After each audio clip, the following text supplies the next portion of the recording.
most shocking true crime cases.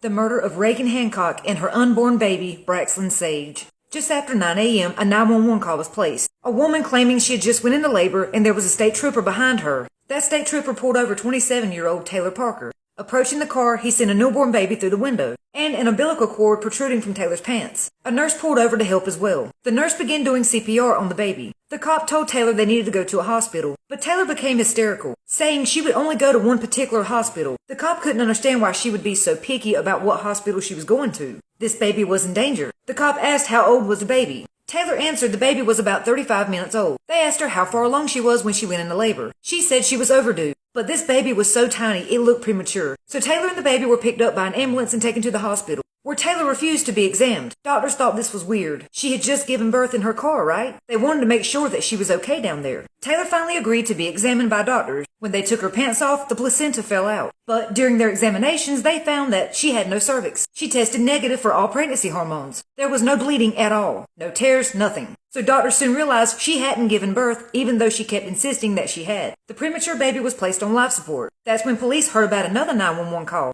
This one was placed by Jessica, Regan Hancock's mother. Regan's husband Homer had been trying to contact her all morning with no response. So Regan's mother Jessica came by to check on her. And what she found when she walked in was absolutely gruesome. Her 21-year-old daughter laying face down on the floor. Blood everywhere. Cops believe she had been hit in the head with a hammer and a 4-pound mason jar. This mason jar was from her and Homer's wedding. It had an H on the top of it. That same H was imprinted into Regan's skin. She had over 100 wounds. Regan had another child from a previous relationship, a 3-year-old daughter named Kinley. So Regan's mother began looking through the house for Kinley. They found this little girl hiding under a blanket. She had walked in on the murder. The killer told her to leave the room, so she hid under the blanket. But there was something missing from this crime scene. Regan's unborn baby. The EMTs rolled Regan over and found her uterus exposed. This person had barbarically attacked her in the most savage way, slicing from one hip to the other, literally ripping the baby from the womb. Again, Regan was only 8 months pregnant, so her baby was premature. So police started looking for any other babies that had came into the hospital premature that day. And that's where they put the pieces together.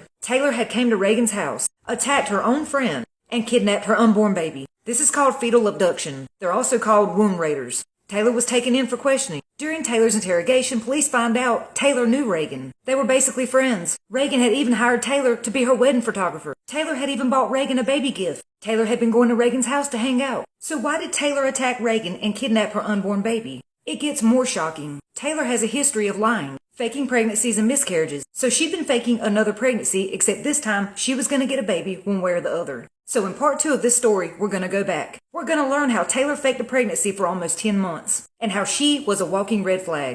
Part 2 coming up.